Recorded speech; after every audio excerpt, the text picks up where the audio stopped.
Semoga yang subscribe diberikan rezeki melimpah dari jalan tak terduga.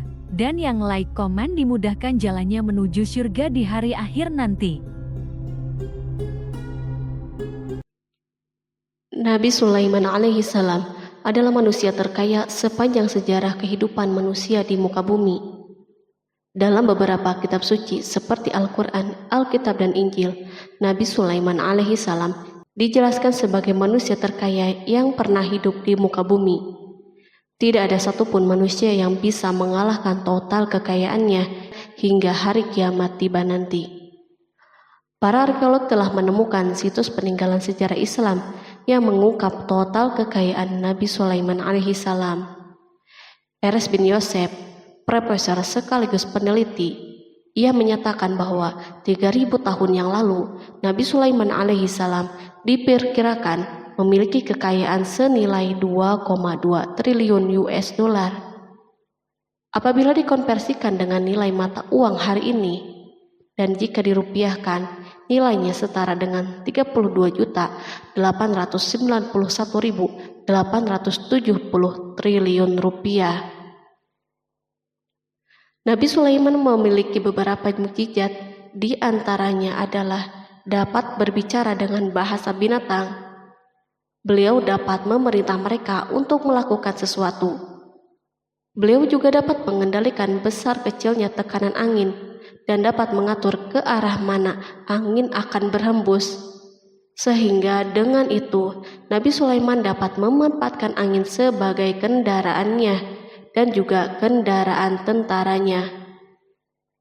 Nabi Sulaiman juga bisa melunakkan besi dan membentuknya menjadi pakaian perang yang anti tusukan senjata tajam. Nabi Sulaiman juga memimpin para jin. Mereka tunduk dan patuh pada perintah Nabi Sulaiman. Tidak hanya itu, setan dan iblis laknatullah yang merupakan makhluk pembangkang dapat dibuat tunduk bertekuk lutut pada perintah-perintah Nabi Sulaiman. Nabi Sulaiman bisa melakukan teleportasi, yaitu berpindah dari suatu tempat ke tempat yang lain dalam waktu singkat. Peristiwa tersebut dibuktikan dengan pemindahan singgasana Ratu Balqis atas perintah Nabi Sulaiman. Nabi Sulaiman juga dikenal sebagai raja yang adil dan bijaksana. Nabi Sulaiman diberkahi kecerdasan yang luar biasa untuk menyatupadukan segenap kekuatan yang Allah berikan kepadanya.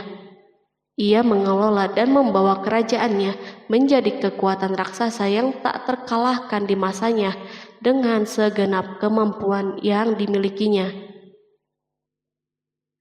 Tentara Nabi Sulaiman adalah tentara terkuat di bumi tanpa ada yang menandinginya. Pertanyaan dasar yang muncul kali ini adalah dari mana sumber kekayaan dan kekuatan Nabi Sulaiman alaihi salam? Sebelum saya melanjutkan, mohon bantu channel ini untuk terus berkembang dengan cara subscribe dan nyalakan tanda loncengnya. Berikan komentar yang positif dan berikan like serta share video ini. Semoga semua itu menjadi nilai amal jariah karena telah membantu mensiarkan kisah-kisah Islam pada masyarakat Islam dan dunia. Bismillahirrahmanirrahim. Sungguh kami benar-benar telah menganugerahkan ilmu kepada Daud dan Sulaiman. Keduanya berkata, segala puji bagi Allah yang melebihkan kami dari kebanyakan hamba-hambanya yang mukmin. Sulaiman telah mewarisi Daud dan dia berkata, wahai manusia, kami telah diajari untuk memahami bahasa burung dan kami dianugerahi segala sesuatu. Sesungguhnya semua ini benar-benar karunia yang nyata. Quran Surat An-Naml ayat 15-16. Nabi Sulaiman mewarisi Nabi Daud dalam sisi kenabian dan kekuasaan, bukan mewarisi harta, karena para nabi tidak mewariskan harta. Sepeninggalan mereka, harta para nabi menjadi sedekah bagi orang-orang yang ada di sekitar mereka, yaitu orang-orang fakir dan orang-orang yang membutuhkan. Allah telah memilihnya sebagai nabi dari kalangan Bani Israel. Begitu juga Allah telah memberinya kekuasaan kerajaan sehingga ia menjadi pemimpin Bani Israel. Barangkali sesuatu yang paling penting yang diwarisi oleh Nabi Sulaiman dari Nabi Daud adalah tradisi militer. Kemajuan militer yang dahsyat telah berpindah kepada Nabi Sulaiman. Nabi Daud sebenarnya adalah seorang penggembala kambing yang sangat miskin, tapi seiring dengan perjalanan waktu, ia menjadi komandan pasukan yang tiada tanding. Perubahan keadaan ini adalah sebagai bentuk ilham dari Allah Subhanahu wa Ta'ala dan sebagai dukungan darinya. Daud mengetahui bahwa kekuatan yang hakiki yang mengatur alam semesta adalah kekuatan Allah Subhanahu wa Ta'ala. Kehadiran Nabi Daud mengubah keadaan pasukan Bani Israel, di mana mereka sebelumnya lari jika berhadapan dengan musuh, maka kini keberadaan mereka mulai diperhitungkan. Di masa hidupnya, Daud mengalami peperangan yang sangat banyak, namun Al-Quran tidak menceritakan secara terperinci akan hal tersebut. Dan kami kuatkan kerajaannya. Quran Surat Shad ayat 20. Ayat tersebut berarti bahwa Daud belum pernah terkalahkan dalam peperangan yang diikutinya. Di samping dukungan yang Allah Subhanahu wa Ta'ala berikan kepada Daud, juga pasukannya dan rakyatnya, di mana mereka adalah orang-orang yang bertauhid dan menyerahkan diri kepada Allah Subhanahu wa Ta'ala. Allah Subhanahu wa Ta'ala mengungkapkan kepada Daud hal-hal yang menjadikan pasukannya memiliki keistimewaan yang dengannya mereka dapat mengalahkan pasukan-pasukan yang lain yang ada di bumi saat itu. Allah Subhanahu wa Ta'ala berfirman, dan kami telah melunakkan besi untuknya. Quran Surat Saba ayat 10. Sebenarnya baju besi yang dibuat untuk orang-orang yang hendak berperang cukup mengganggu gerakan mereka. Kita bisa membayangkan ketika ada dua orang yang berperang, yang satunya dapat bergerak dengan bebas, sementara yang lain tidak leluasa bergerak. Namun dengan kekuasaan Allah, Nabi Daud dapat melunakkan besi dan dapat membuat darinya baju besi yang ringan. Ini adalah kemajuan penting yang Allah berikan kepada Daud dan tentaranya. Kemajuan ini kini dimiliki oleh Nabi Sulaiman. Demikianlah Sulaiman memiliki pasukan yang dahsyat yang melebihi pasukan manapun di bumi saat itu. Bahkan Allah Subhanahu wa Ta'ala menambah karunia-Nya kepada Nabi Sulaiman. Dan Sulaiman telah mewarisi Daud dan dia berkata, "Hai manusia, kami telah diberi pengertian tentang suara burung dan kami diberi segala sesuatu. Sesungguhnya ini benar-benar suatu karunia yang nyata." Quran Surat An-Naml ayat 16. Pada suatu hari, Nabi Sulaiman menengadahkan tangannya dan berdoa kepada Allah Subhanahu wa Ta'ala. Antara hati Nabi dan Allah tidak ada penghalang, tidak ada jarak, tidak ada sekatan waktu, dan tak ada seorang pun dari para nabi yang berdoa kepada Allah kecuali doanya pasti terkabul. Kejernihan hati ketika mencapai puncak tertentu, maka ia akan menggapai apa saja yang diinginkan di jalan Allah Subhanahu wa Ta'ala. Dalam doanya Nabi Sulaiman berkata, "Ya Tuhanku, ampunilah aku dan anugerahkanlah kepadaku kerajaan yang tidak dimiliki oleh seorang pun sesudahku." Quran Surat Shad ayat 35. Sulaiman menginginkan dari Allah Subhanahu wa Ta'ala suatu kerajaan yang belum pernah diperoleh oleh siapapun setelahnya. Allah Subhanahu wa Ta'ala mengabulkan doa hambanya Nabi Sulaiman dan memberinya kerajaan tersebut. Barangkali orang-orang yang hidup di saat ini bertanya-tanya, mengapa Sulaiman meminta kerajaan ini yang belum pernah dimiliki oleh seorang pun setelahnya. Ambisi Sulaiman untuk mendapatkan kekuasaan atau kerajaan adalah ambisi yang ada di dalam seorang nabi, dan tentu ambisi para nabi tidak berkaitan kecuali dengan kebenaran. Ambisi tersebut adalah bertujuan untuk memudahkan penyebaran dakwah di muka bumi. Nabi Sulaiman sama sekali tidak cinta kepada kekuasaan ataupun ingin menunjukkan kesombongan. Namun beliau ingin mendapatkan kekuasaan untuk memerangi kelaliman yang menyebar di muka bumi. Perhatikanlah kata-kata Nabi Sulaiman kepada Balqis ketika beliau berdialog dengannya. Dan ketika Balqis datang, ditanyakanlah kepadanya, "Serupa inikah singgasanamu?" Dia menjawab, "Seakan-akan singgasana ini singgasanaku, kami telah diberi pengetahuan sebelumnya dan kami adalah orang-orang yang berserah diri.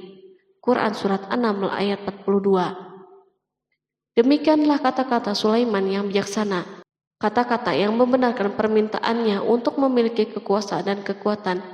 Sulaiman telah mengerahkan semua kemuliaan dan kekuasaannya dalam rangka menegakkan agama Allah Subhanahu wa Ta'ala dan menyebarkan Islam. Nabi Sulaiman mewarisi kekuasaan, kenabian, hikmah ilmu dari Daud. Orang-orang menyebut Sulaiman Al-Hakim atau Sulaiman yang bijaksana. Kebijaksanaan Nabi Sulaiman tidak terbatas pada keadilannya di tengah-tengah manusia dan kasih sayangnya kepada mereka. Namun kebijaksanaan Sulaiman juga berlaku di kalangan burung dan binatang-binatang lainnya. Nabi Daud juga mengenal bahasa burung, tetapi Sulaiman dapat berbicara dengan bahasa burung. Bahkan ia dapat menjadikannya sebagai pembantunya.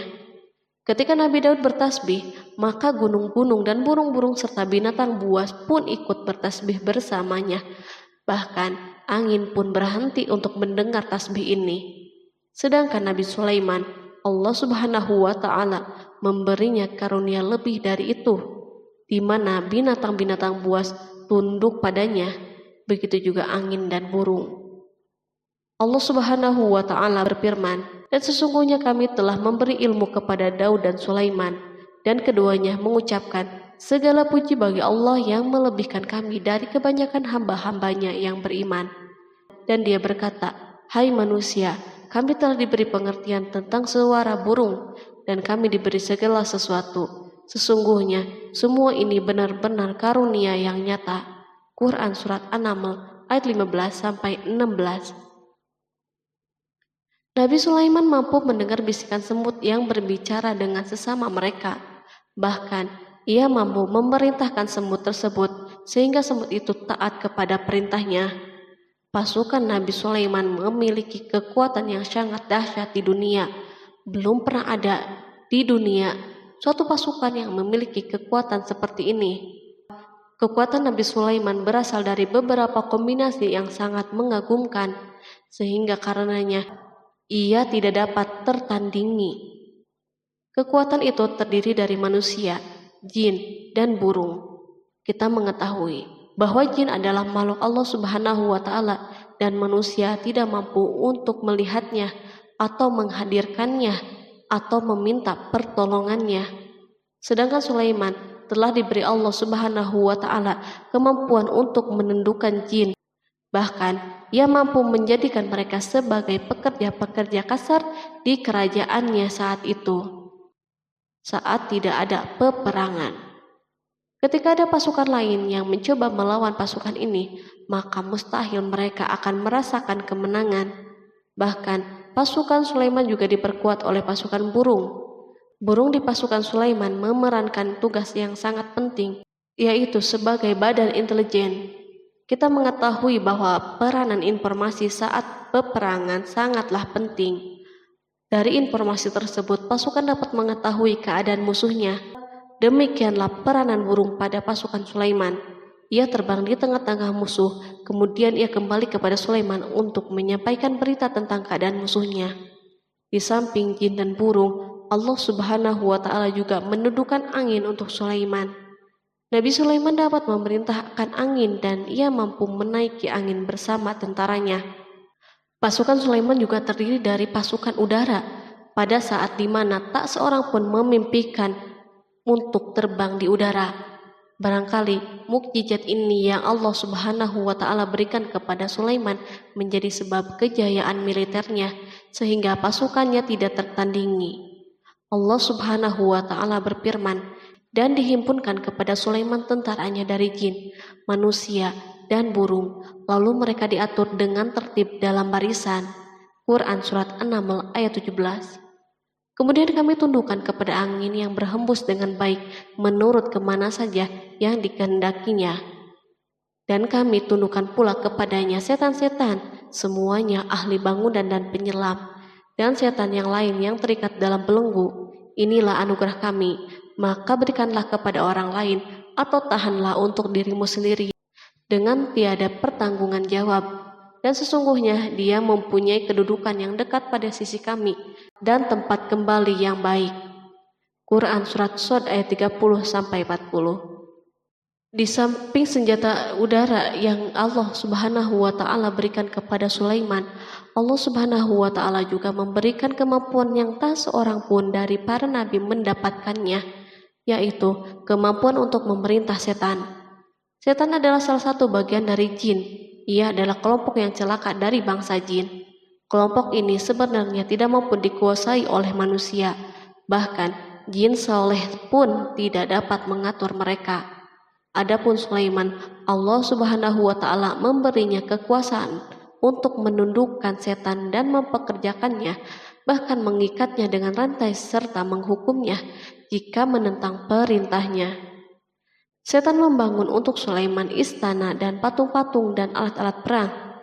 Bahkan setan-setan itu menyelam di dasar lautan untuk mengeluarkan permata dan yakut untuk Sulaiman. Jika ada di antara setan yang menentang perintahnya, maka Nabi Sulaiman mengikatnya dengan rantai. Ini semua menunjukkan kekayaan Sulaiman dan kekuasaannya, di mana ia mampu mengatur banyak makhluk di dunia. Tentu kemampuan itu atas izin Allah sebagai mukjizat darinya. Allah Subhanahu wa Ta'ala berfirman, dan sebagian dari jin ada yang bekerja di hadapannya di bawah kekuasaannya dengan izin Tuhannya, dan siapa yang menyimpang di antara mereka dari perintah kami, maka kami rasakan kepadanya azab neraka yang apinya menyala-nyala. Para jin itu membuat untuk Sulaiman apa yang dikehendakinya dari gedung-gedung yang tinggi, patung-patung, dan piring-piring yang besarnya seperti kolam dan periuk yang tetap berada di atas tungku. Quran Surat Saba ayat 12. Nabi Sulaiman yang bijaksana adalah penguasa yang tak tertandingi di muka bumi.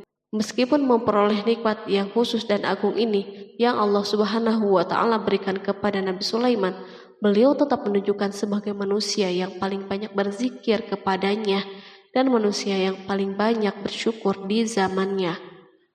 Allah Subhanahu wa Ta'ala berfirman tentang Sulaiman, Sulaiman sebaik-baik hamba, sesungguhnya dia amat taat kepada Tuhannya. Quran Surat Shad ayat 30. Nabi Sulaiman selalu mendirikan sholat, puasa, tasbih, dan mengungkapkan rasa cinta yang dalam. Hamba yang kembali adalah hamba yang menuju Allah Subhanahu wa Ta'ala. Waktu sholat bagi Sulaiman adalah waktu yang sangat penting, sehingga ketika datang waktu itu, maka beliau tidak bisa disibukkan dengan hal yang lain. Sulaiman mengetahui penyakit kuda dan ia mampu berbicara dengan bahasa kuda. Bahkan kuda itu pun mentaati perintah Nabi Sulaiman.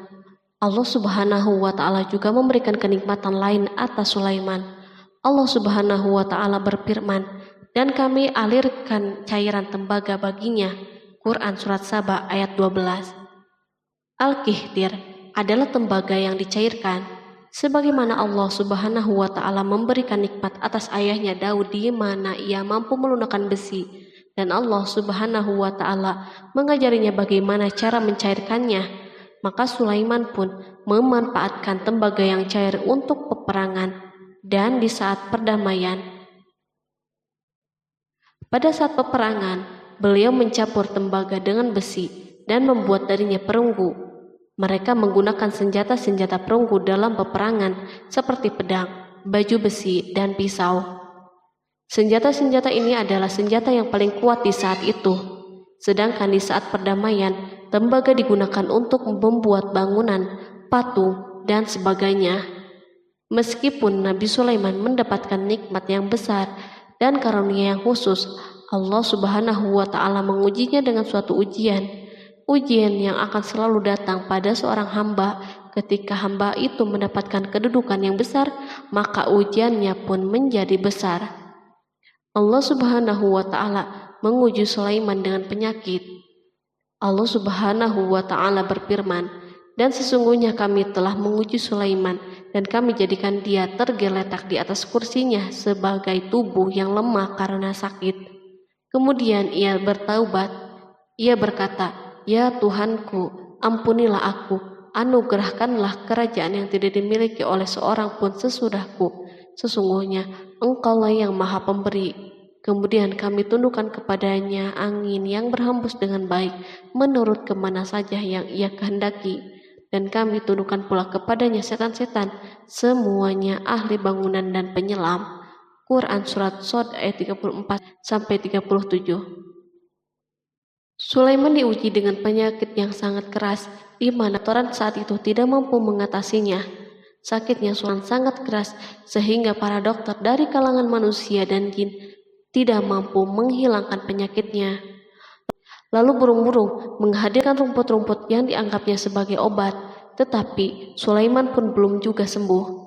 Semakin hari penyakit Sulaiman semakin menjadi-jadi, sehingga ketika Sulaiman duduk di atas kursi, ia duduk bagaikan tubuh tanpa roh, seakan-akan ia mati karena saking kerasnya penyakit yang dideritanya. Sakit yang diderita Sulaiman terus berlanjut untuk beberapa saat.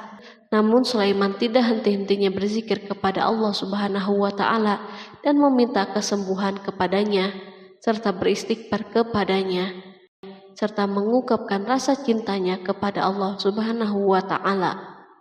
Selesailah ujian Allah Subhanahu wa Ta'ala terhadap hambanya Sulaiman. Beliau pun sembuh. Kini Sulaiman merasakan kembali kesehatannya setelah mengetahui segala kejayaannya dan segala kekuasaannya serta segala kebesarannya tidak lagi mampu menghilangkan penyakit yang dideritanya, kecuali jika Allah Subhanahu wa Ta'ala menghendakinya. Dan sesungguhnya kami telah menguji Sulaiman dan kami jadikan dia tergeletak di atas kursinya sebagai tubuh yang lemah karena sakit. Quran Surat Shod ayat 34. Kata jasad dalam bahasa Arab diungkapkan atas sesuatu yang kehilangan kehidupan atau kesehatan. Nabi Sulaiman telah membangun masjid atau tempat beribadah sehingga manusia menyembah Allah Subhanahu wa Ta'ala di dalamnya. Rumah ini menunjukkan keunggulan seni arsitektur dan seni pahat. Orang-orang yang membangun rumah ini berjumlah puluhan ribu orang. Tentu setiap kelompok dari mereka memiliki pekerjaan masing-masing. Di antara mereka ada yang mencairkan tambang, ada yang menjadi tukang pahat, ada yang membelah batu, ada yang memotong-motong kayu, ada yang mendatangkan rumput-rumput dari Libanon, dan ada yang melelehkan emas dan menjadikannya lempengan-lempengan yang mengkilat untuk menutupi kayu dan menutupi dinding. Bahkan golongan jin membantu pembangunan rumah tersebut, tentu dengan perintah dan bimbingan Nabi Sulaiman. Mereka membuat patung-patung yang besar dan membuat bejana yang besar untuk tempat makanan para tentara dan pekerja, yaitu bejana seperti gunung karena saking beratnya dan besarnya. Mereka juga membuat tempat-tempat minum yang besarnya seperti kolam. Sulaiman mengawasi para pekerjanya dan juga mengurusi masyarakatnya, di mana beliau mengenali problem mereka dan berusaha memecahkannya. Beliau juga mengawasi pasukannya dari kalangan binatang dan burung. Beliau mengetahui apakah ada satu dari mereka yang tidak hadir, kemana ia pergi, serta mengapa ia pergi. Nabi Sulaiman bukan hanya mengetahui problem tentaranya dari kalangan manusia dan tentaranya dari kalangan burung, namun ia juga menunjukkan kasih sayangnya terhadap semut, di mana beliau mendengar bisikannya dan tidak suka untuk menginjaknya. Pada suatu hari, ia berjalan di depan tentaranya dan tiba-tiba ia mendengar suara semut yang berkata kepada teman-temannya dari kalangan semut. Hingga apabila mereka sampai di lembah semut, berkatalah seekor semut, "Masuklah ke dalam sarang-sarangmu agar kamu tidak terinjak oleh Sulaiman dan tentaranya." Sedangkan mereka tidak menyadari. Maka dia tersenyum karena mendengar perkataan semut itu, dan ia berdoa, "Ya Tuhanku, berilah aku ilham untuk tetap mensyukuri nikmat-Mu yang telah Engkau anugerahkan kepadaku dan kepada kedua orang ibu dan bapakku, dan untuk mengerjakan amal soleh yang Engkau ridhoi, dan masukkanlah aku dengan rahmat-Mu ke dalam golongan hamba-hamba-Mu yang soleh."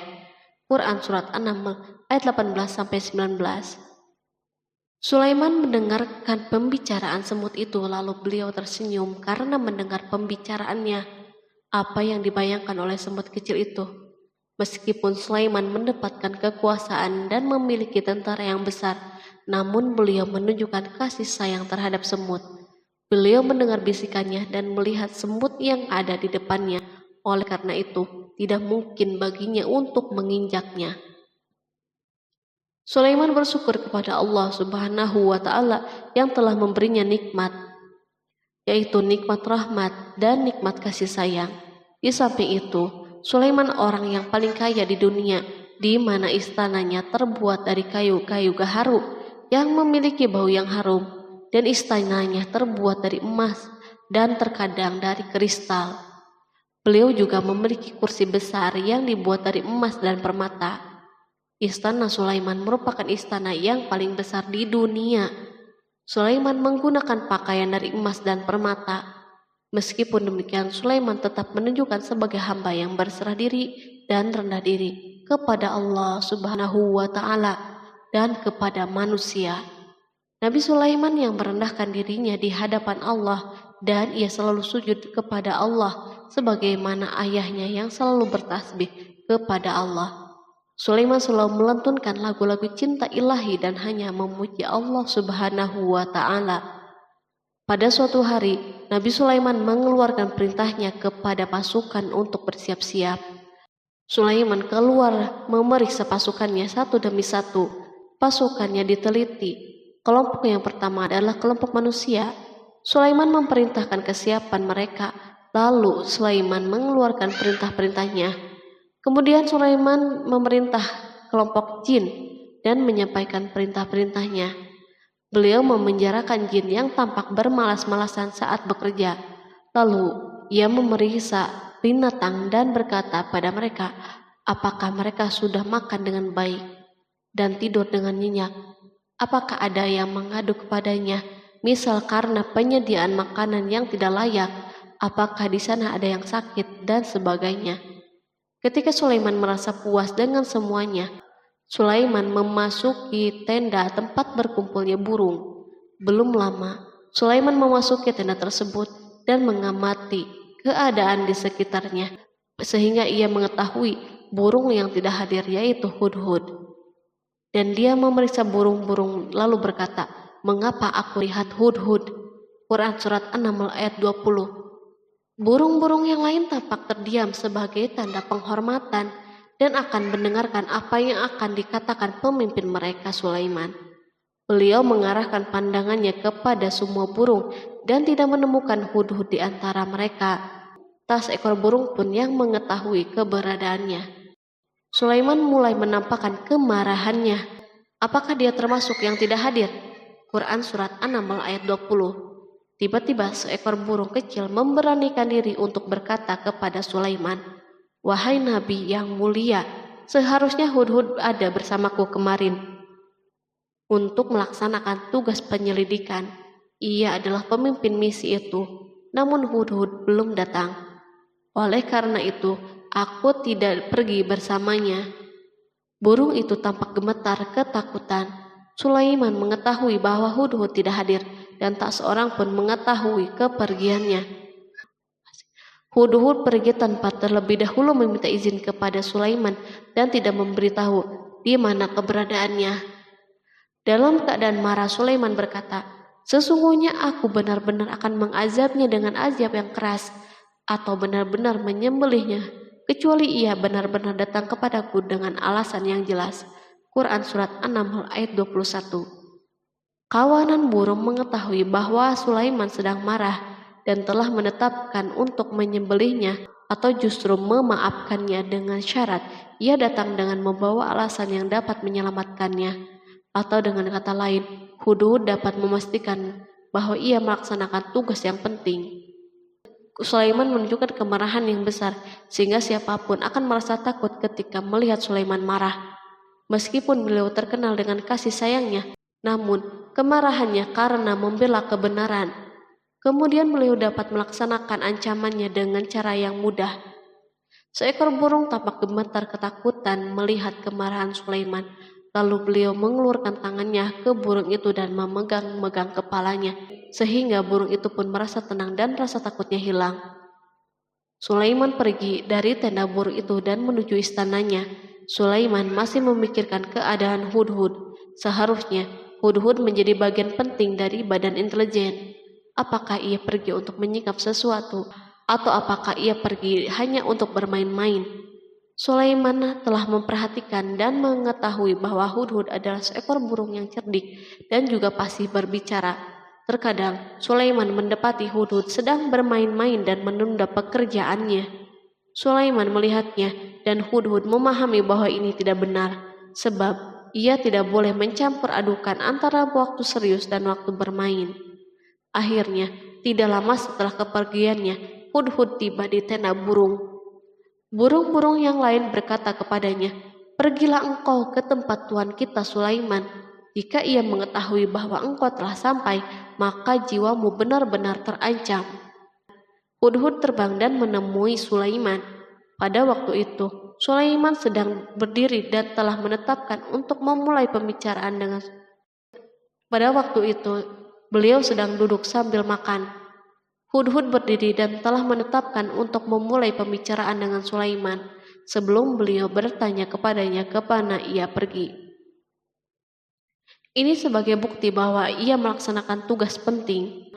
Lalu ia berkata, "Aku telah mengetahui sesuatu yang kamu belum mengetahuinya, dan kubawa kepadamu dari negeri Saba suatu berita penting yang diyakini." Quran Surat An-Naml ayat 22. Aku adalah Hudhud yang miskin, tapi aku mengetahui apa yang tidak engkau ketahui. Dan aku telah datang kepadamu dari kerajaan Saba dengan membawa berita yang sangat penting. Sulaiman tampak terdiam dan menunggu Hudhud menyelesaikan pembicaraannya. Hudhud mengemukakan perkataan yang sering disampaikan Sulaiman kepada manusia dan burung. Sesungguhnya aku menjumpai seorang wanita yang memerintah mereka, dan dia dianugerahi segala sesuatu, serta mempunyai singgasana yang besar. Aku mendapati dia dan kaumnya menyembah matahari selain Allah, dan setan telah menjadikan mereka memandang indah perbuatan mereka, lalu menghalangi mereka dari jalan Allah, sehingga mereka tidak dapat petunjuk, agar mereka tidak menyembah Allah yang mengeluarkan apa yang terpendam di langit dan di bumi, dan yang mengetahui apa yang kamu sembunyikan dan apa yang kamu nyatakan. Allah tidak Tuhan yang berhak disembah kecuali Dia, Tuhan yang mempunyai arsy yang besar. Quran Surat An-Naml ayat 23-26. Hudhud diam sejenak dan Sulaiman merasa bahwa Hudhud menunjukkan kefasihan lisannya dan berbicara dengan baik kepadanya. Hudhud mengemukakan perkataan yang sering disampaikan Sulaiman kepada manusia dan burung. Jelas sekali bahwa Hudhud mengulangi perkataan pemimpin kita Sulaiman sebagai usaha yang terakhir untuk memperoleh kasih sayang Sulaiman dan agar beliau puas dengan penjelasannya itu. Sulaiman berkata sambil menunjukkan senyum manis di wajahnya, "Akan kami lihat apakah kamu benar ataukah kamu termasuk orang-orang yang berdusta." Quran Surat An-Naml ayat 27. Hudhud ingin mengatakan, "Aku tidak bohong, wahai Nabi yang mulia." Namun, diamnya Sulaiman membuatnya takut, sehingga ia pun terdiam.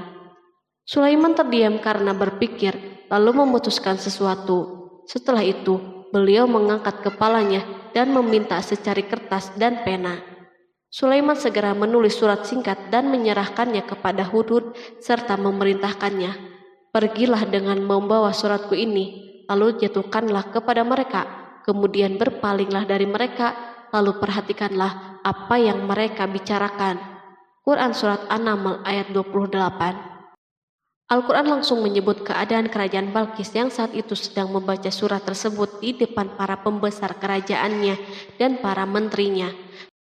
Berkata ia Balqis, "Hai pembesar-pembesar, sesungguhnya telah dijatuhkan kepadaku sebuah surat yang mulia. Sesungguhnya surat itu dari Sulaiman, dan sesungguhnya isinya dengan menyebut nama Allah yang Maha Pengasih lagi Maha Penyayang, bahwa janganlah kalian berlaku sombong terhadapku, dan datanglah kepadaku sebagai orang-orang yang berserah diri." Quran Surat An-Naml ayat 29-31. Dalam surat Sulaiman itu disebutkan, hendaklah mereka menyerahkan diri dan tunduk kepada perintahnya. Sulaiman memerintahkan agar mereka meninggalkan penyembahan terhadap matahari. Sulaiman tidak mempersoalkan akidah mereka dan tidak memuaskan mereka dengan apapun. Sulaiman hanya memerintahkan bahwa ia berada di atas kebenaran. Bukankah ia didukung kekuatan yang berlandaskan keyakinan yang dimilikinya? Sulaiman hanya memerintahkan mereka agar tunduk dan patuh kepadanya. Ratu Saba menyampaikan surat tersebut di tengah-tengah kaumnya. Berkata dia, Balkis, "Hai putra para pembesar, berilah aku pertimbangan dalam urusanku ini. Aku tidak pernah memutuskan sesuatu persoalan sebelum kamu berada di majelisku." Quran Surat An-Naml ayat 32. Sementara itu, reaksi para pembesar istana adalah menentang surat tersebut. Isi surat itu membangkitkan kecongkakan kaum Saba, di mana mereka merasa lebih kuat. Mereka mengetahui bahwa di sana ada orang yang mencoba menantang mereka dan mengisyaratkan peperangan kepada mereka. Lalu ia meminta kepada mereka untuk memenuhi syarat-syaratnya sebelum terjadinya peperangan dan kekalahan.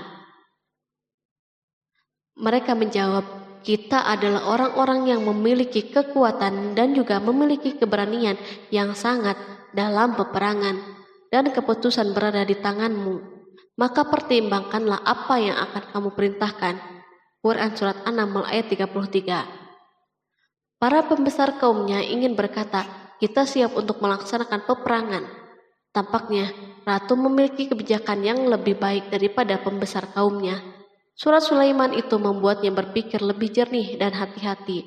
Ia berusaha sebisa mungkin menghindari peperangan. Ratu itu berpikir dalam tempo yang lama. Nama Sulaiman tidak diketahuinya, dan ia pun belum pernah mendengarnya. Oleh karena itu, ratu tidak mengetahui kekuatannya. Boleh jadi Sulaiman memiliki kekuatan yang dahsyat sehingga mampu memerangi kekuasaannya dan mengalahkannya. Kemudian ratu memperhatikan apa yang ada di sekelilingnya. Ia melihat kemajuan masyarakatnya dan kejayaannya. Barangkali ia mengira bahwa Sulaiman iri terhadap kemajuan dan kekayaan ini, sehingga Sulaiman ingin menyerangnya. Setelah mempertimbangkan isi surat Sulaiman dengan cermat, Ratu Saba memilih untuk tidak bersikap ceroboh. Ratu itu lebih suka untuk menggunakan bahasa-bahasa kelembutan. Ia mengirim kepada Sulaiman suatu hadiah yang besar. Ratu mengira bahwa Sulaiman seorang yang ambisius, yang boleh jadi ia telah mendengar tentang kekayaan kerajaannya. Para utusan pergi dengan membawa hadiah dari Ratu Saba. Ratu berharap agar mereka dapat memasuki kerajaan Sulaiman dan akan mengetahui kondisi kerajaannya. Saat mereka pulang, Ratu ingin mendengar secara langsung dari mereka tentang keadaan kaum Sulaiman dan pasukannya. Setelah mendapatkan informasi yang cukup, maka Ratu dapat membuat suatu keputusan yang tepat. Ratu menyembunyikan apa yang terlintas dalam dirinya, lalu ia berbicara kepada pembesar istananya bahwa ia dapat menyingkap niat jahat Raja Sulaiman melalui cara mengirimkan hadiah kepadanya. Ratu lebih memilih cara tersebut dan menunggu reaksi Sulaiman. Ratu berhasil memuaskan para pembesar istananya dan untuk sementara menghilangkan ide untuk berperang. Karena para raja jika menyerang suatu desa, maka pemimpin desa tersebut adalah orang yang paling banyak mendapatkan kehinaan dan cercaan. Akhirnya para pembesar kaumnya merasa puas dengan pikirannya itu. Allah Subhanahu wa Ta'ala berfirman, Dia berkata, "Sesungguhnya raja-raja apabila memasuki suatu negeri, niscaya mereka membinasakannya dan menjadikan penduduknya yang mulia menjadi hina, dan demikian pula lah yang akan mereka perbuat. Dan sesungguhnya aku akan mengirim utusan kepada mereka dengan membawa hadiah, dan aku akan menunggu apa yang akan dibawa kembali oleh utusan-utusan itu." Quran Surat An-Naml ayat 34-35. Kemudian sampailah hadiah Ratu Balkis kepada Nabi Sulaiman. Para badan intelijennya memberitahunya bahwa para utusan Balkis datang dengan membawa hadiah. Sulaiman langsung mengetahui bahwa ratu itu sengaja mengirim orang-orangnya untuk mengetahui atau mendapatkan informasi tentang kekuatannya. Lalu setelah itu, ia mengambil keputusan atau sikapnya kepada Sulaiman. Sulaiman segera memanggil semua pasukannya untuk berkumpul. Utusan Balkis segera memasuki istana Sulaiman yang dipenuhi dengan pasukan besar yang bersenjata. Tiba-tiba, utusan Balkis tampak tercengang ketika melihat kekayaan mereka dan harta mereka yang tidak ada apa-apanya dibandingkan dengan kerajaan Sulaiman. Hadiah mereka tampak tidak berarti. Emas yang mereka bawa tampak tidak berarti saat mereka memasuki istana Sulaiman yang terbuat dari kayu-kayu pohon gaharu yang mengeluarkan bau yang harum serta dihiasi dengan emas. Para utusan Balkis berdiri bersama Sulaiman dan menyaksikan bagaimana Sulaiman mengendalikan pasukannya. Kemudian mereka mulai berpikir tentang kekuatan dan kualitas pasukan Sulaiman. Betapa kagetnya mereka ketika melihat di tengah-tengah pasukan itu terdapat singa, burung, dan tentara dari kalangan manusia yang mampu terbang. Mereka pun sadar bahwa mereka dihadapkan pada pasukan yang tiada taranya. Selesailah demonstrasi pasukan Sulaiman. Kemudian para utusan itu dipersilahkan maju ke tempat hidangan makanan. Para utusan itu sangat terkejut ketika melihat berbagai macam makanan dari penjuru bumi ada di depannya. Dan di antara makanan itu pun terdapat makanan yang biasa ditemukan di negeri mereka. Tetapi mereka melihat bahwa makanan itu memiliki rasa yang istimewa. Selain itu, piring-piring yang ada di depan mereka dan dijadikan tempat makanan terbuat dari emas dan mereka dilayani oleh laki-laki yang berhias dengan emas. Ratu mereka pun tidak mengenakan hiasan itu. Di meja makan terdapat burung, ikan laut, dan berbagai macam daging yang mereka tidak mampu lagi membedakannya. Sulaiman tidak makan bersama mereka, tetapi beliau makan dengan menggunakan piring yang terbuat dari kayu. Beliau memakan roti yang kering yang dicampur dengan minyak. Inilah makanan yang dipilihnya. Sulaiman makan bersama mereka dalam keadaan diam. Mereka merasa bahwa kehadiran Sulaiman menciptakan suatu kewibawaan yang luar biasa. Selesailah jamuan makanan itu.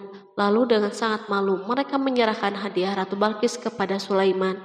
Hadiah itu berupa emas, yang bagi mereka hadiah itu sangat bernilai. Tetapi di sini hadiah ini tampak kecil di hadapan kekayaan yang sangat mengagumkan. Sulaiman memperhatikan hadiah ratu itu dan berkata, maka tatkala utusan itu sampai kepada Sulaiman, Sulaiman berkata, apakah patut kamu menolong aku dengan harta?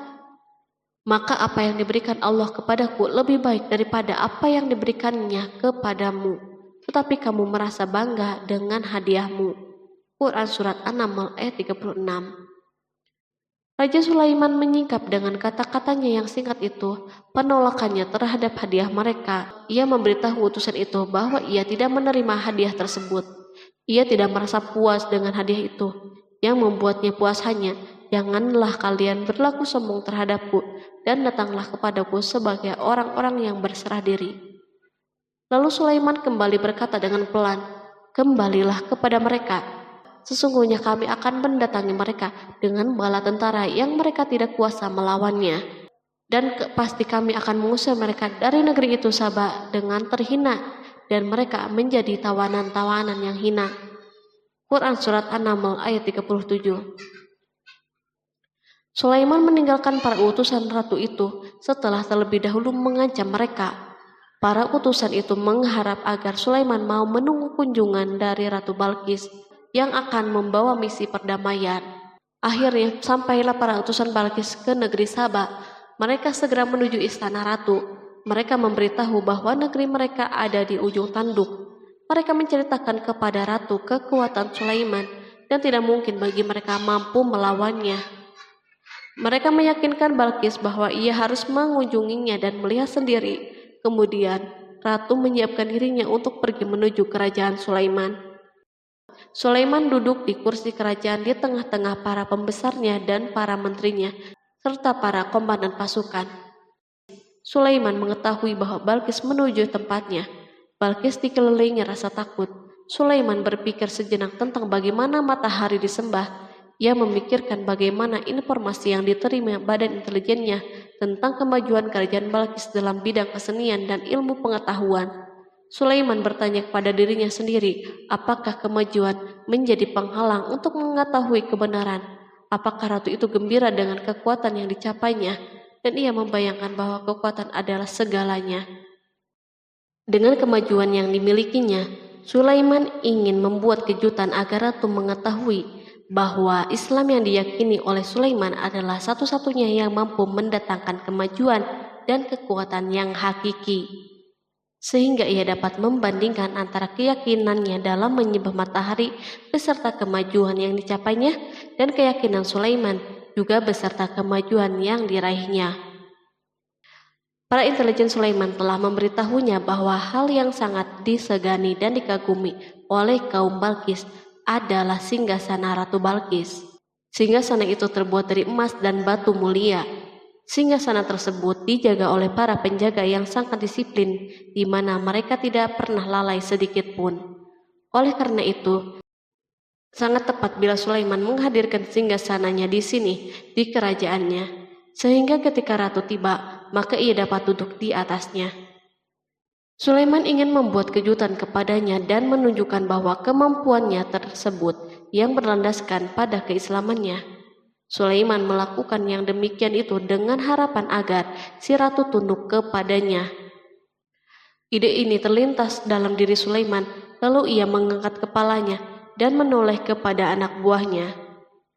Berkatalah Sulaiman, "Hai para pembesar, siapakah di antara kamu sekalian yang sanggup membawa singgasananya kepadaku sebelum mereka datang kepadaku sebagai orang-orang yang berserah diri?" Quran Surat An-Naml ayat 38. Perhatikanlah ungkapan pikiran Nabi Sulaiman tersebut. Semua pemikirannya berkisar tentang keislaman para penyembah matahari, tentang bagaimana beliau dapat memberikan petunjuk kepada mereka di jalan Allah. Yang pertama menjawab pertanyaan Sulaiman itu adalah Ifrit dari kalangan jin, yang Allah Subhanahu wa Ta'ala telah menundukkan mereka kepada Sulaiman. Berkatalah Ifrit yang cerdik dari golongan jin, "Aku akan datang kepadamu dengan membawa singgasana itu sebelum kamu berdiri dari tempat dudukmu. Sesungguhnya aku benar-benar kuat untuk membawanya lagi dapat dipercaya." Quran Surat An-Naml ayat 39. Sulaiman berdiri dari tempat duduknya setelah 1 atau 2 jam.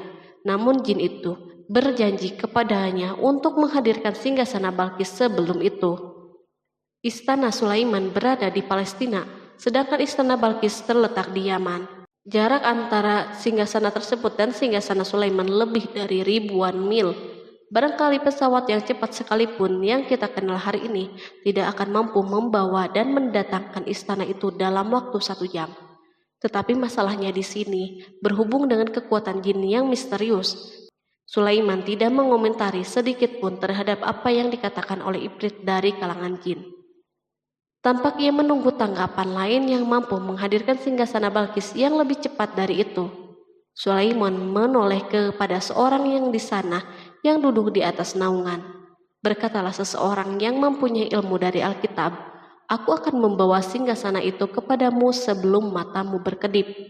Maka tatkala Sulaiman melihat singgasana itu terletak di hadapannya, ia pun berkata, "Ini termasuk karunia Tuhanku untuk menguji aku, apakah aku bersyukur atau mengingkari akan nikmatnya. Dan barang siapa yang bersyukur, maka sesungguhnya dia bersyukur untuk kebaikan dirinya sendiri. Dan barang siapa yang ingkar, maka sesungguhnya Tuhanku maha kaya lagi maha mulia." Quran Surat An-Naml ayat 40. Belum lama, seorang yang mempunyai ilmu dari Alkitab menyatakan kalimatnya, sehingga singgasana itu berada di depan Sulaiman. Ia mampu menghadirkan singgasana itu lebih cepat dari kedipan mata, ketika mata itu tertutup dan terbuka. Al-Quranul Karim tidak menyikap kepribadian seorang yang menghadirkan singgasana itu. Al-Quran hanya menggarisbawahi bahwa orang itu mempunyai ilmu dari Alkitab. Al-Quran tidak menjelaskan kepada kita apakah ia seorang malaikat ataukah manusia ataukah jin. Perhatikanlah tindakan Sulaiman setelah adanya mukjizat ini. Beliau tidak merasa kagum terhadap kemampuannya yang luar biasa. Beliau tidak tercengang dengan kekuatannya. Beliau mengembalikan keutamaan tersebut kepada penguasa para penguasa, Allah Subhanahu wa Ta'ala, dan bersyukur kepadanya yang telah mengujinya dengan kekuasaan ini, agar ia dapat membuktikan apakah ia bersyukur atau mengingkari. Setelah Sulaiman bersyukur kepada penciptanya, ia mulai memperhatikan singgasana ratu. Merupakan simbol pembangunan dan kemajuan, tetapi tampaknya ia hanya sesuatu yang biasa saja dibandingkan dengan kekuasaan dan kebesaran ciptaan yang dibuat oleh manusia dan jin di kalangan istana Sulaiman. Sulaiman memikirkan dalam tempo yang lama singgasana Balkis. Kemudian beliau memerintahkan agar singgasana itu diperbaiki, sehingga saat Balkis datang, Sulaiman dapat mengujinya apakah Balkis dapat mengenalinya ataukah tidak. Dia berkata, "Ubahlah baginya singgasananya, maka kita akan melihat apakah dia mengenal ataukah termasuk orang-orang yang tidak mengenalnya." Quran Surat An-Naml ayat 41. Sulaiman memerintahkan agar dibangun istana yang akan digunakan untuk menyambut Balkis. Sulaiman memilih tempat di laut dan ia memerintahkan agar dibangun suatu istana di mana sebagian besar terdiri dari air laut. Sulaiman memerintahkan agar lantai-lantai itu terbuat dari kaca yang tebal dan kuat, sehingga orang yang berjalan di atas istana itu akan membayangkan bahwa di bawahnya ada ikan-ikan yang berwarna-warni. Hudhud memberitahu Sulaiman bahwa Balkis telah sampai di dekat kerajaannya. Kemudian Balkis datang. Al-Quran tidak menyebutkan keadaan Sulaiman saat menyambut Balkis, namun Al-Quran justru menunjukkan dua sikap Balkis. Pertama, bagaimana sikap Balkis ketika pertama kali melihat singgasananya yang datang mendahuluinya, padahal ia telah meninggalkan pengawalnya untuk tetap setia menjaga singgasana itu. Kedua, keadaan di depan istana yang penuh dengan permata yang berenang di bawahnya ikan-ikan. Dan ketika Balkis datang, ditanyakanlah kepadanya, "Serupa inikah singgasanamu?" Dia menjawab, "Seakan-akan singgasana ini singgasanaku. Kami telah diberi pengetahuan sebelumnya dan kami adalah orang-orang yang berserah diri." Quran Surat An-Naml ayat 42. Ayat tersebut menggambarkan kondisi dialog antara Sulaiman dan Balkis. Balkis melihat singgasananya dan ia tercengang saat mengetahui bahwa itu adalah singgasananya. Namun ia kemudian mulai ragu karena melihat tidak sepenuhnya itu singgasananya. Jika itu benar-benar singgasananya, lalu bagaimana ia datang mendahuluinya? Dan bila bukan singgasananya, maka bagaimana Sulaiman dapat meniru sepersis dan seteliti ini? Sulaiman berkata saat melihat Balkis mengamati singgasananya, "Apakah ini singgasanamu?" Setelah mengalami kebingungan sesaat, Balkis menjawab, "Sepertinya benar." Sulaiman berkata, "Kami telah diberi ilmu sebelumnya dan kami sebagai orang-orang yang muslim." Melalui pernyataan itu, Sulaiman ingin mengisyaratkan kepada Balkis agar ia membandingkan antara keyakinannya beserta ilmu yang dicapainya dan keyakinan Sulaiman yang muslim beserta pengetahuan yang diraihnya. Penyembahan terhadap matahari dan pencapaian ilmu yang dicapai oleh Balkis tampak tidak ada apa-apanya dibandingkan dengan ilmu Sulaiman dan keislamannya. Sulaiman telah mendahulinya dalam bidang ilmu karena keislamannya. Karena itu sangat mudah baginya untuk mengungguli Balkis dalam ilmu-ilmu yang lain. Demikianlah yang diisyaratkan pernyataan Sulaiman kepada Balkis. Ratu Saba itu mengetahui bahwa ini adalah singgasananya, di mana singgasana itu datang lebih dahulu daripada dirinya. Beberapa bagian darinya telah diubah saat Balkis masih berjalan menuju tempat Sulaiman. Ia berpikir kemampuan apa yang dimiliki oleh Nabi Sulaiman. Balkis tercengang melihat apa yang disaksikannya yang merupakan buah dari keimanan Sulaiman dan hubungannya dengan Allah Subhanahu wa Ta'ala. Sebagaimana Balkis tercengang ketika melihat kemajuan dalam bidang pembangunan seni dan ilmu, maka ia lebih kagum lagi saat melihat hubungan yang kuat antara keislaman Sulaiman dan ilmu serta kemajuannya. Dan apa yang disembahnya selama ini selain Allah mencegahnya untuk melahirkan keislamannya, karena sesungguhnya dia terdahulu termasuk orang-orang yang kafir. Bergoncanglah dalam benak Balkis ribuan hal. Ia melihat keyakinan kaumnya runtuh di hadapan Sulaiman. Ia menyadari matahari yang disembahnya merupakan ciptaan Allah Subhanahu wa Ta'ala, di mana dia menggerakkannya untuk hamba-hambanya. Lalu terbitlah matahari kebenaran pada dirinya. Hatinya diterangi oleh cahaya baru yang tidak akan tenggelam seperti tenggelamnya matahari. Masa keislamannya hanya menunggu waktu. Balkis memilih waktu yang tepat untuk mengumumkan keislamannya. Allah Subhanahu wa Ta'ala berfirman, dikatakan kepadanya, "Masuklah ke dalam istana." Maka tatkala dia melihat lantai istana itu, dikiranya kolam air yang besar dan disikapnya kedua betisnya. Berkatalah Sulaiman, Sesungguhnya ia adalah istana yang licin yang terbuat dari kaca. Berkatalah Balqis, "Ya Tuhanku, sesungguhnya aku telah berbuat zalim terhadap diriku, dan aku berserah diri bersama Sulaiman kepada Allah, Tuhan semesta alam." Quran Surat 6 ayat 44. Dikatakan kepada Balqis, masuklah ke dalam istana. Ketika ia masuk, maka ia tidak menyaksikan adanya kaca, tetapi ia melihat air, sehingga ia mengira akan bersinggungan dengan air laut. Lalu ia menyingkap sedikit bajunya agar bajunya tidak basah. Sulaiman mengingatkannya tanpa melihat agar tidak khawatir terhadap pakaiannya, karena pakaiannya tidak akan basah sebab di sana tidak ada air. Ia sekedar kaca yang halus yang saking halusnya hingga tidak tampak. Pada kesempatan itulah Balqis mengumumkan keislamannya. Ia mengakui kelaliman dirinya dan ia menyatakan penyerahan diri kepada Sulaiman dan kepada Allah Subhanahu wa Ta'ala. Lalu kaumnya pun mengikutinya dan mereka memeluk Islam. Balqis menyadari ia berhadapan dengan penguasa yang terbesar di bumi dan salah satu nabi yang mulia. Untuk pertama kalinya wajah Sulaiman dihiasi dengan senyuman yang menunjukkan kepuasannya sejak Balqis mengunjunginya. Demikianlah Sulaiman mewujudkan kejayaannya yang hakiki dan menyebarkan cahaya Islam di muka bumi. Al-Quran tidak menyebutkan kisah Balqis setelah keislamannya.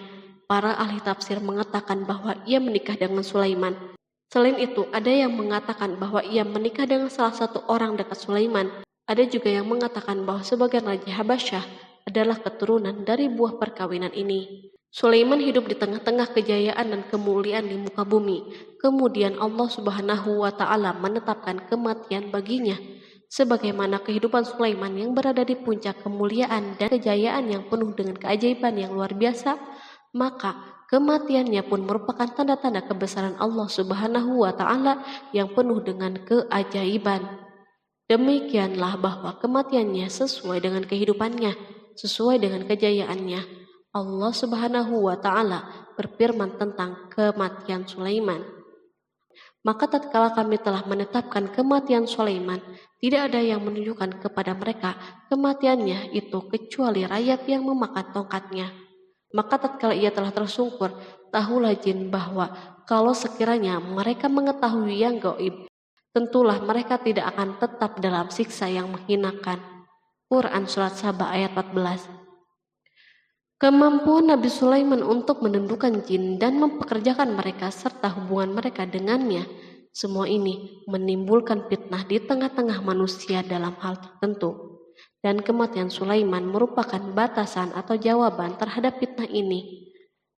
Kami tidak mengetahui siapa yang mengklaim bahwa jin mengetahui hal yang gaib. Kami tidak mengetahui siapa yang bertanggung jawab terhadap tersebarnya isu yang keliru ini. Yang kita ketahui adalah bahwa hal tersebut tersebar dan mempengaruhi sebagian manusia dan jin. Barangkali manusia berkata kepada diri mereka, selama jin melakukan perbuatan yang luar biasa ini, maka apa gerangan yang menjadikan mereka tidak mengetahui hal-hal yang gaib itu?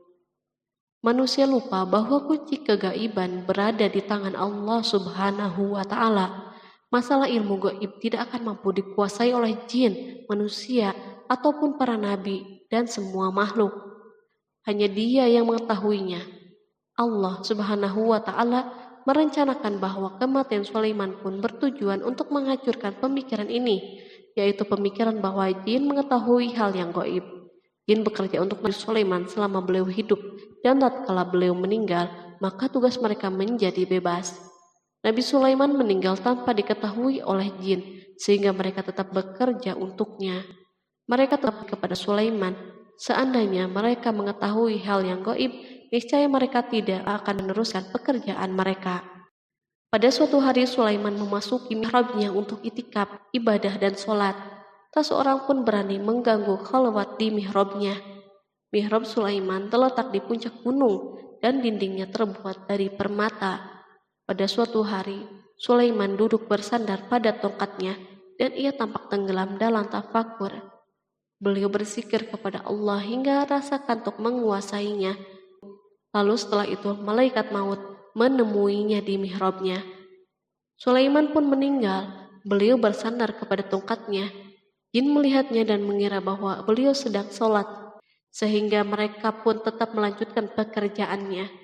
Berlalulah hari yang panjang, kemudian datanglah rayap, yaitu semut kecil yang memakan kayu. Hewan itu pun mulai memakan tongkat Sulaiman. Rayap-rayap itu tampak lapar. Sebagian dari tongkat Sulaiman dimakan beberapa hari oleh rayap itu. Ketika yang dimakannya semakin bertambah, maka tongkat itu pun menjadi rusak dan jatuh dari tangan Sulaiman. Tubuh mulia itu kehilangan keseimbangan dan terhempas di bumi. Tatkala tubuh suci itu tersungkur, maka manusia segera menuju ke sana. Mereka menyadari dan mengetahui bahwa Nabi Sulaiman telah meninggal dalam waktu yang sangat lama. Jin menyadari bahwa mereka tidak mengetahui hal-hal yang gaib, dan manusia pun mengetahui hakikat ini. Seandainya jin mengetahui hal yang gaib, niscaya tidak akan meneruskan siksa yang hina. Mereka tidak akan bekerja.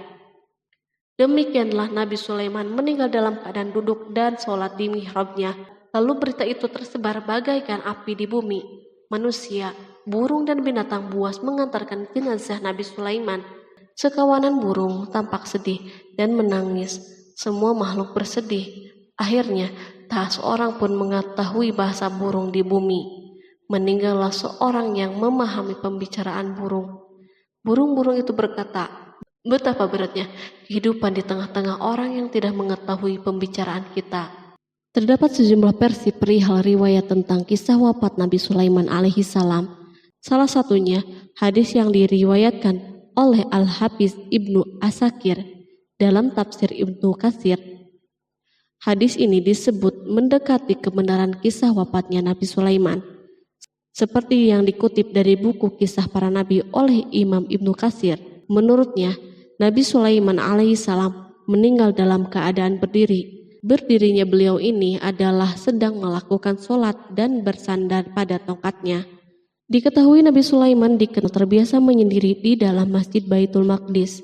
Durasinya bahkan dalam kurun waktu yang tidak biasa, yakni bisa hingga 1 atau 2 bulan, hingga 1 atau 2 tahun. Untuk sajian makanan dan minumannya selalu dibawakan oleh para setan yang masih tergabung dalam salah satu jenis jin. Hingga suatu ketika mereka membawakan makanan dan minuman seperti biasa, namun tidak mengetahui bahwa Nabi Sulaiman telah wafat. Pada hari wafatnya, Nabi Sulaiman mendatangi sebuah pohon yang tumbuh di Baitul Maqdis. Atas izin Allah, Nabi Sulaiman pun berbincang dengan pohon tersebut dan menanyakan nama serta fungsi dari dirinya. Pohon ini bernama Kharubah. Nabi Sulaiman pun bertanya padanya, "Apakah kegunaanmu?" Pohon Kharubah ini pun menjawab, "Aku tumbuh untuk meruntuhkan masjid ini." Lalu Nabi Sulaiman pun berkata, "Allah tidak mungkin meruntuhkan masjid ini selama aku masih hidup. Itu artinya kamu tumbuh untuk mengabarkan kematianku." Lalu Nabi Sulaiman pun mencabut pohon tersebut dan menanamnya di dinding miliknya. Setelah itu, Nabi Sulaiman masuk ke dalam mihrab dan melakukan sholat dengan bersandar pada tongkatnya. Sejumlah sumber juga mengatakan tongkat tersebut berasal dari pohon Kharubah yang sempat dicabutnya sebelumnya. Kemudian Nabi Sulaiman pun menemui ajalnya hingga tidak diketahui oleh setan yang bekerja untuknya sekalipun. Kisah ini diceritakan dalam firman Allah melalui surat Saba ayat 14. Kalangan jin dan setan pun mulai mengetahui kabar kematian Nabi Sulaiman setelah rayap memakan tongkat sebagai penopangnya hingga rapuh. Nabi Sulaiman meninggal berdiri dan bersandar pada tongkatnya. Matanya dalam keadaan terbuka dan fisiknya tidak berubah bentuk. Bahkan tidak ada bau yang muncul dari jenazah tersebut. Ternyata peristiwa wafat ini merupakan jawaban dari doa Nabi Sulaiman alaihissalam sendiri. Ia pernah memohon pada Allah Subhanahu wa Ta'ala agar kematiannya dapat dijadikan pembelajaran bagi umat manusia, bahwa para jin sekalipun tidak mengetahui hal yang gaib. Bahkan mereka pun tidak mengetahui kapan mereka akan menemui ajal dan mendapatkan rezeki. Untuk itu, kisah Nabi Sulaiman yang meninggal dalam keadaan berdiri ini diharapkan menjadi pesan agar manusia tidak menjadikan setan, iblis, atau bangsa jin sebagai tempat menyembah atau teman mereka. Wallahu a'lam bishawab.